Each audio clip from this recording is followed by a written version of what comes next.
কেটে যায় মানুষ তাকে ভোলে না। যুগের পরে যুগ কেটে যায় মানুষ তাকে ভোলে না। চলে না রে চলে না রে চলে না রে চলে না, চলে না রে চলে না রে কাকে ছাড়া চলে না। কেশে পরিচয় গীতা, হাসির রাজা জ্ঞানের রাজা রসিক রাজা গোপাল ভাঁড়, হাসির রাজা জ্ঞানের রাজা রসিক রাজা গোপাল ভাঁড়, হাসির রাজা জ্ঞানের রাজা।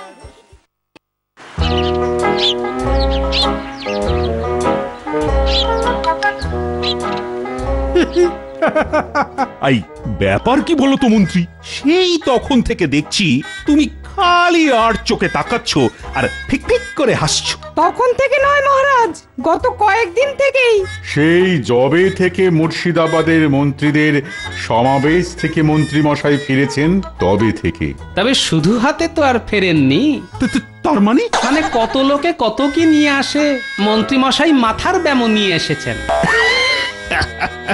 তাই নাকি মন্ত্রী? তা পাগলামোটা এখন ঠিক কি অবস্থায় আছে, মানে কাঁচা না পাকা? পাগল আমি কেন হব মহারাজ? পাগল তো হয়ে গেছে মুর্শিদাবাদের নবাব। নবাবের মাথা খারাপ হয়ে গেছে? না হয়ে উপায় আছে? ওখানে গিয়ে আপনার আর আমাদের রাজ্যের এমন প্রশংসা করেছি যে নবাব তো শুনে থ। তাই নাকি? আরে করেছ কি মন্ত্রী? সব শেষে এটাও বলেছি যে জিরে থেকে হিরে সব কিছু পাবেন কৃষ্ণনগরে। ও ফাটিয়ে দিয়েছ মন্ত্রী, একেবারে ফাটিয়ে দিয়েছ। সর্বনাশ করেছে। জয় কৃষ্ণনগরের জয়, জয় মহারাজ কৃষ্ণচন্দ্রের জয়।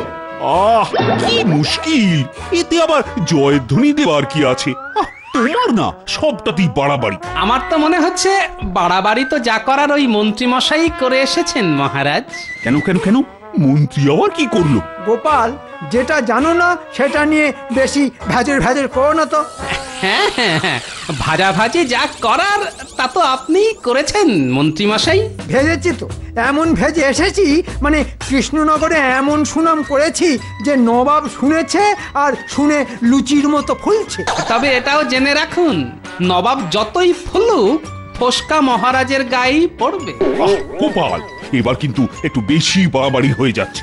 আসলে আমার প্রশংসা শুনে গোপালের গা জ্বলছে, তাই এই রকম বলছে। বেশ তো, তাহলে আরেকটু অপেক্ষা করুন, তারপরেই সব টের পাবেন।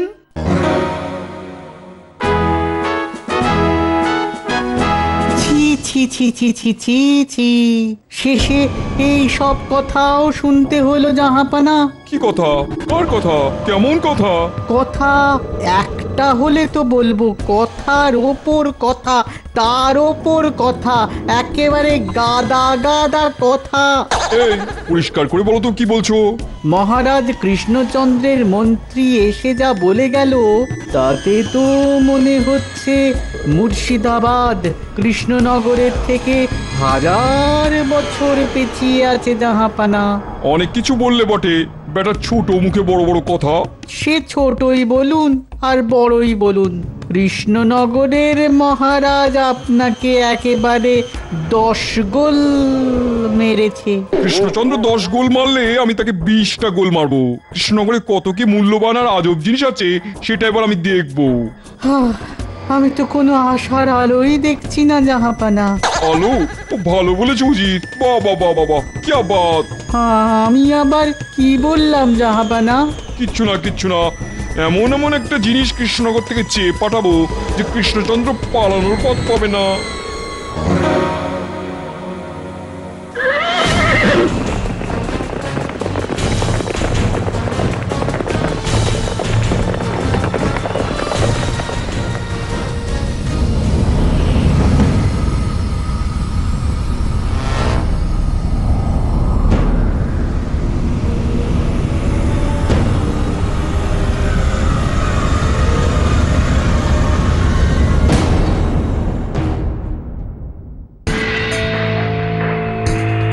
কি হয়েছে মহারাজ? আপনার মুখে যেন চিন্তার ছাপ। এই যে শুধু মুখে নয়, চিন্তা একেবারে হাতে হাতে। দেখছো নবাবের চিঠি। তাই এবার কি বলছেন নবাব? যা দিয়ে এসেছি সব হজম হয়ে গেছে? হজম নয়, বলুন বদ হজম। আর তার উপর আবার ঢেকুরও উঠছে। ঢেকুর কি বিশ্রী! বাঘ বিতণ্ডা করে প্রকৃত সমস্যাটাই যে ধামাচাপা পড়ে যাচ্ছে। না না, চাপা দেওয়ার আর কোনো উপায় নেই। নবাব এবারে একেবারে জাপটে ধরেছে। ধরলেই হলো, আমাকে একবার বলুন না, আমি এক টানে একেবারে হাত খুলে দেব। ইস, এইভাবে যদি তোমার বুদ্ধিটাও কেউ খুলে দিত, তাহলে ভাই তুমি কেমন হোমেও লাগতে আর যজ্ঞেও লাগতে। কিন্তু নবাব কি চাইছেন এখন বলুন মহারাজ? আমরা তো সবাই সেটাই শুনতে চাইছি।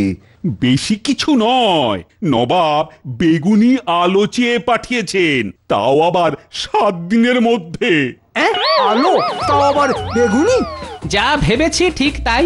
নবাব একেবারে উদ্ভট কিছু একটা চেয়ে বসেছে। এই এখন আর ভ্যাভা করে কি হবে? আলো পাঠাতে হবে, পাঠাতেই হবে। তাহলে চিঠি পেয়ে মহারাজের ছ্যাঁকা লাগলো না ফোসকা পড়লো? কি বলছোটা কি? না, বলছিলাম যে এই সবই তো মন্ত্রী মশাইয়ের আগ বাড়িয়ে বেশি বলার ফল। না মন্ত্রী মশাই বাড়িয়ে বাড়িয়ে বলতেন, আর না নবাব আপনাকে তাড়িয়ে বেড়াতেন। ঠিক বলেছ গোপাল, এই সবই হচ্ছে মন্ত্রী বাড়িয়ে বলার ফল। এটা সস্তায় নাম কিনতে গিয়ে আমার অবস্থা একেবারে খাস্তা করে দিয়েছে। আমি তো ভালোর জন্যই। হ্যাঁ, যা ভালো করেছো সেটা তো দেখতেই পাচ্ছি। এবার বকম বকম করাটা বন্ধ করো তো। সে না হয় হলো, কিন্তু ওই নবাবকে সামলাবেন কি করে মহারাজ? এবার মনে হচ্ছে কপালে দুঃখ আছে। নবাব দেখে দেখে এমন একটা জিনিস চেয়ে পাঠিয়েছেন যা জোগাড় করা অসম্ভব। আর এই সব অসম্ভব কাজ সম্ভব করতে পারে একমাত্র গোপাল। এ আবার কি বলছেন মহারাজ? আমি তো নগণ্য এক ভাঁড়। না না গোপাল, ও সব বিনয় টিনয় ছেড়ে এবার একেবারে কোমর বেঁধে নেমে পড়ো। ওরে বাবা, এরপর আবার বাঁধাবাঁধি কেন মহারাজ? যে করেই হোক নবাবের আবদার তোমাকে মেটাতেই হবে। বেশ, তবে বেশি নয়, 100 স্বর্ণ মুদ্রা দিন দেখি, তাহলেই মনে হচ্ছে ব্যবস্থা হয়ে যাবে। ওরে বেটা, আমাকে কাঁচকলা দেখিয়ে পেট মোটা চকচকে 100টা স্বর্ণ মুদ্রা হাতড়ে নিল। হ্যাঁ, তাই তাই তাই নিজের বাড়ি খাই, নিজের বাড়ি ভারী মজা, কিল চড় নাই। খাবে খাবে, তুমি যা শুরু করেছো তাতে কিল চড় খুব তাড়াতাড়ি খাবে গো। এই তোমার এক দোষ বুঝলে, আমার ভালো তুমি কিছুতেই দেখতে পারো না। বলবেই তো, এখন তো তাই বলবে। বলবো না তো কি, দুদিন একটু শুয়ে বসে সময় কাটাচ্ছি আর তাতেই তোমার চোখ টাটাচ্ছে। সে তুমি যতই লেজ নাড়ো, কিন্তু তা বলে মহারাজের পয়সায় বসে বসে আয়েশ করবে? আহা, আমি কি বলেছি যে কাজ করব না? আয়েশও হবে আবার কাজও হবে। যদি মহারাজ জানতে পারে যে তুমি এইভাবে পয়সা ওড়াচ্ছ, তাহলে কিন্তু অনর্থ হয়ে যাবে। হ্যাঁ, তো তুমি কিচ্ছু ভেবো না গিন্নি, ওই বেগুনি আলো আমি ঘরে বসে বসেই জোগাড় করে ফেলবো। দাদু, যেমন বলেছিলে ঠিক সেরকমই বাক্স নিয়ে এসেছি। বেশ করেছিস। এই তো, হ্যাঁ, বাক্সটা বেশ জোগাড় করেছিস বটে। কিন্তু এত বড় বাক্স দিয়ে তুমি কি করবে? শুধু কি বড়, তার সঙ্গে কি ভারী। ওরে বাবা, নবাবের বায়না সামলানো বলে কথা, ছোটখাটো বাক্স হলে হয়? তবে শুধু বাক্স নয়, আর যা যা বলেছিলে সেগুলো এনেছি। যেমন যেমন বলেছি তেমন তেমনই করেছিস তো? বললে হবে, খরচা আছে, সব একেবারে ধরে ধরে জোগাড় করেছি। এবার দেখ নবাবের বেগুনি রং আমি কেমন করে বানাই।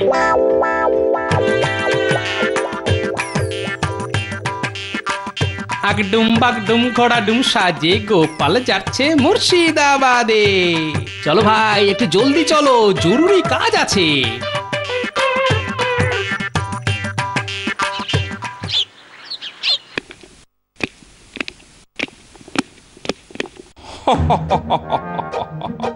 আজকেই 7 দিন শেষ হচ্ছে, অথচ কৃষ্ণচন্দ্র কোনো বেগুনি আলো পাঠাতে পারলো না। তাহলে জাহাপানা এবার আপনি কি করবেন? ভাবছি কৃষ্ণচন্দ্র আর ওর মন্ত্রীকে শুলে চড়াবো। একেবারে শুলে জাহাপানা? না হলে সারা জীবনের জন্য কয়েদখানায় কয়েদ করে রাখবো, কেমন? সেটা কি ভালো দেখাবে জাহাপানা? বেশ, হলে নয় দুটোকেই কান ধরে ওঠবোস করাবো। এটা কিন্তু বেশ ভালো হবে। ও, আমি তো এখন থেকেই দেখতে পাচ্ছি দুজনে উঠছে আর বসছে, বসছে আর উঠছে। আর তারপর এক হাত জিভ বার করে হ্যাঁ হ্যাঁ হ্যাঁ করে হাঁপাবে। ওই কৃষ্ণচন্দ্র আর ওই মন্ত্রীকে আমি ছিবড়ে করে ছাড়বো। রাজাকে খাবো, মন্ত্রীকে খাবো, দুই বেটাকেই চিবিয়ে খাবো। জাহাপানা তো বেশ খুশ মেজাজে আছেন দেখছি। আরে বেগম, আজকে তো আমার খুশির দিন, আমার অনেক দিনের শখ পূর্ণ হবে। হ্যাঁ হ্যাঁ, সব শখ আহ্লাদ তো আপনারই আছে, আমার শখ আহ্লাদের কথা আপনি ভাবেন? নিন এবার ঠেলা সামলান। এ আবার তুমি কি বলছো বেগম? যা বলেছি ঠিকই বলেছি, আমার কথা আপনি একটুও ভাবেন না, সব সময় খালি নিজের সুবিধা। বেগম এবার কিন্তু। এবার কেন? আমি বারবার বলবো, 100 বার বলবো। আগে জাহাপানা বিবিদের সাথে লাগতে নেই, তাহলে একেবারে লেজে গোবরে হয়ে যেতে হয়। যথেষ্ট যথেষ্ট হয়েছে, আর আমি বরদাস্ত করতে পারছি না, আমি এখনই চললাম। যাও, ওখানেই যাও, কে তোমার গোসা ভাঙায় দেখবো। এই রে জাহাপানা সত্যি সত্যি তো খেপে গেছেন, এবার কি হবে?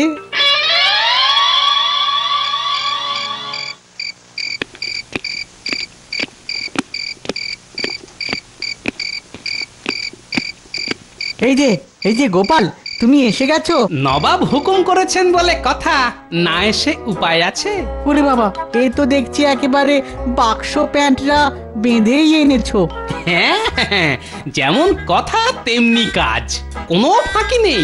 তবে এত সব করেও কি তুমি জাহাপানা দেখা পাবে? কেন, নবাব কি আমার সঙ্গে লুকোচুরি খেলবে? জাহাপানার গোসা হয়েছে। ওরে বাবা, তাহলে তো একেবারে নবাবী গোসা। বেগমের সঙ্গে ঝামেলা করে জাহাপানা এখন গোসা ঘরে গিয়ে বসে আছে।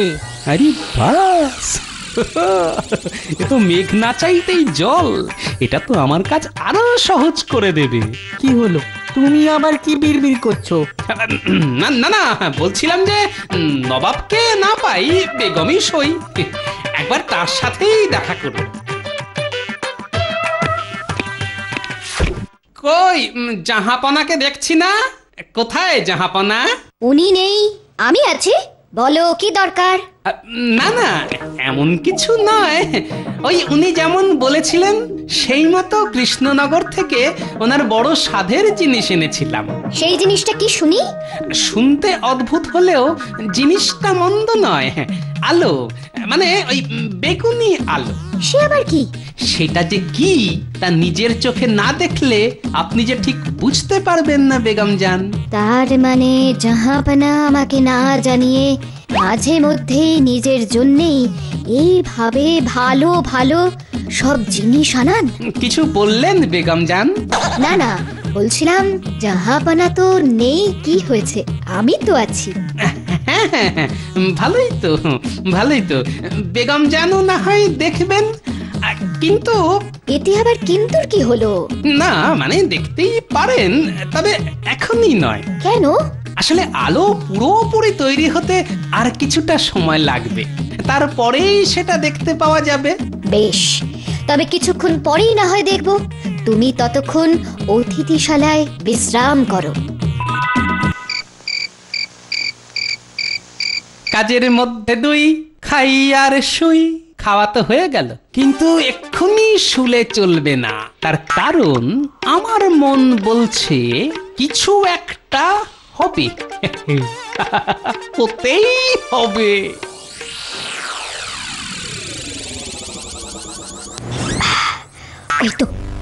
ওই তো বাক্সটা এখনো বন্ধই আছে দেখছি, যাই গিয়ে দেখি কত দূর কি হলো। চাঁদ উঠেছে ফুল ফুটেছে কদম তলায় কে গোপাল বসে বাক্স নিয়ে নবাব ডেকেছে।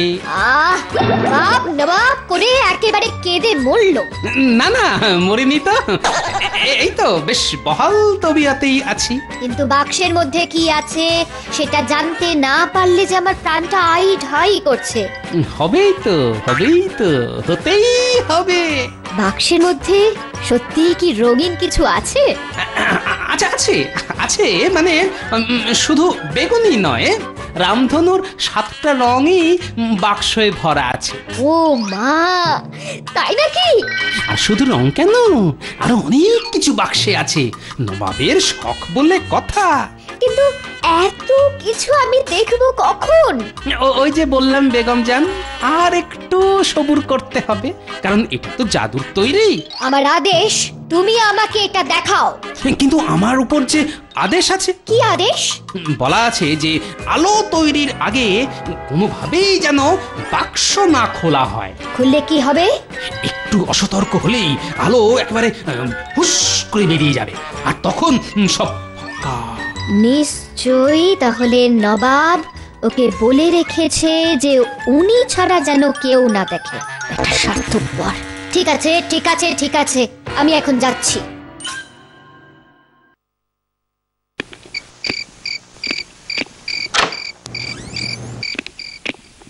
কি ব্যাপার, এখানে কি চাই? কিছুই চাই না, কিছুই না, আমি তো দিতে এসেছি।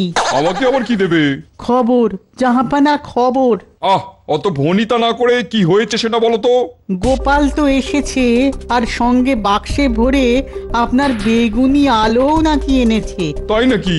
সেই জন্যই তো বলছি, রাগ করে বসে না থেকে চলুন গোপালকে বাজিয়ে আসি। কথাটা মন্দ বলনি। আমি তো সব সময় এরকমই বলি জাহাপানা।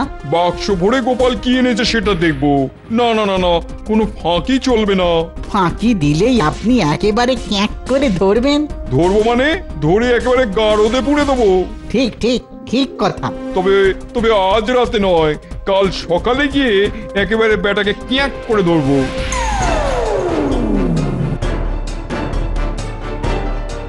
না, এই সুযোগ। ও ঘুমিয়ে পড়েছে। ওরে বাবা, ভেতরে তো আবার কিরকম সব আওয়াজও শোনা যাচ্ছে। ওরে বাবা, হ্যাঁ? খবরদার, একদম বাক্স খুলবি না। ওসব ছাড়, বাক্স খোলার এই তো সুযোগ, এই সুযোগ কেউ হাতছাড়া করে? শুনলি না কি বলে গেল? একটু অসতর্ক হলেই সব ফুরুত হয়ে যাবে। কিচ্ছু হবে না, ওগুলো সব বাজে কথা। নবাব আর টেকোটা আসার আগেই খুলে দেখ, খুলে দেখ, দেখ দেখ।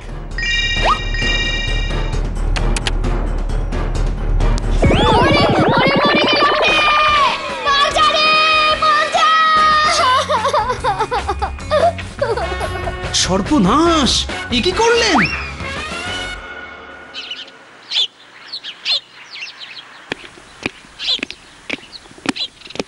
এই তো গোপাল, দেখি দেখি কোথায় কি আলো এনেছে দেখি। আলো নেই। হ্যাঁ, সে কি? হ্যাঁ, নেই বললেই হবে? এ কি মামার বাড়ির আবদার নাকি? সর্বনাশ হয়ে গেছে, আর যা করার বেগমই করেছেন। কি বলছো কি? তোমার মতি গতি ঠিক আছে তো? বারবার বারবার বারণ করা সত্ত্বেও বেগম জান বাক্স খুলেছেন, আর তার ফলেই আলোর বদলে সব একেবারে কালো হয়ে গেছে। উজির, ডাকো বেগমকে। আমাকে ক্ষমা করুন জাহাপনা, এই কাজের শাস্তি আমি পেয়েই গেছি। বাক্স খুলতেই কত রকমের পোকা এসে আমাকে হুল ফুটিয়ে দিল। শুধু পোকা নয়, সঙ্গে আলোও বেরিয়ে গেল। আমি কি পোকার জ্বালায় ভালো করে কিছু দেখতে পেয়েছি? বেরিয়েছে বোধহয়। তাহলে আর আমার কি দোষ বলুন জাহাপনা? কিন্তু বেগম, তুমি বা কোন আক্কেলে বাক্স খুলতে গেলে? এই লোকটাই তো বলেছিল বাক্সর মধ্যে নাকি রামধনুর 7টা রং আছে। আমি ভাবলাম আপনি শুধু নিজে দেখবেন বলে ওকে আমার কাছ থেকে এটা লুকোতে বলেছেন। উফ, মেয়েরা কেন যে এরকম হয়? সেই জন্যই তো এই উপায় চিন্তা করেছি। কিন্তু ওই যে সময়ের আগেই বাক্স খুলে আপনি সব একেবারে কেচিয়ে দিলেন। তাহলে এখন কি হবে? কি আবার হবে কাঁচকলা? তার মানে মানে মানে আমার এতদিনের সাধনা সবচেয়ে মাঠে মারা গেল জাহাপনা। এই নাও 100 স্বর্ণ মুদ্রা। আর এখন কান্নাকাটি বন্ধ করে মানে বিদেয় হও দেখি। কিন্তু আপনার বেগুনি আলো। এখন ভালোই এটাকে ভাগাও, তারপর চাঁদ তারা সূর্য সবার আলো দেখে নেবো। সাবাস সাবাস গোপাল, তাহলে শেষ পর্যন্ত নবাবকে ঘোল খাইয়েই ফিরলে। ওই ঘোলি বলুন আর শরবতী বলুন, নবাব যা খেয়েছে তার ঢেকুর তুলতে তুলতেই এখন কয়েক মাস কেটে যাবে। বাজে না বকে কি করে টুপিটা পরালে সেটা বলো দেখি। হ্যাঁ বলো তো গোপাল, তুমি কি করে এই অসাধ্য সাধন করলে? খুবই সহজ মহারাজ। মানুষের সব থেকে বড় দুর্বলতা হলো লোভ। যথার্থ, গোপাল একেবারে সঠিক কথা বলেছে। আমি সেইটাকেই কাজে লাগিয়েছি। লোভকে আবার কি করে কাজে লাগালে গোপাল? যত সব গাঁজা খুরি গপ্প।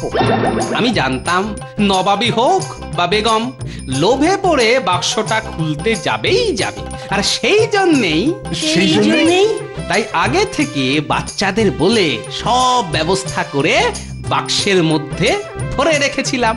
ধন্য গোপাল, ধন্য তোমার বুদ্ধি। আমি তোমায় আরো 100 স্বর্ণ মুদ্রা পুরস্কার দেব। আবার পুরস্কার? হ্যাঁ, আর সেটা তোমার মাইনে থেকে, কারণ এই গন্ডগোলের মূল দায়ী হচ্ছ তুমি। না হাঁ করবেন না মন্ত্রী মশাই, তাহলে লোভের পোকা আর পোকার হুল হ্যাঁ ফুটলেই একেবারে টের পেয়ে যাবে।